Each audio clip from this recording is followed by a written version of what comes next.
Hey, good morning, Lee. It's actually kind of funny. I just had someone post on my Facebook page that they had in their memories from a year ago a snow map I posted that looked pretty similar to this one. So we do get snow around here in April, and it certainly happened quite a few times in the last few years. Let's hone in on this storm in particular. It's not just snow that we're going to be concerned with either.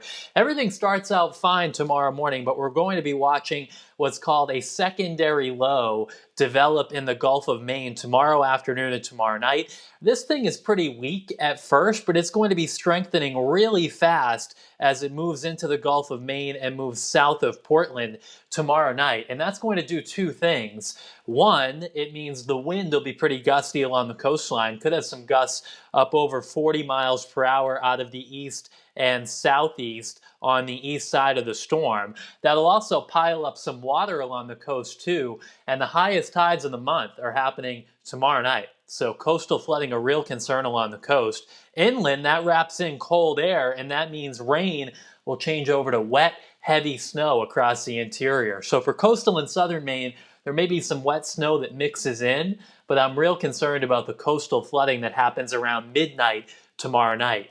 Meanwhile, across interior and northern Maine, 6 to 12 inches of heavy wet snow.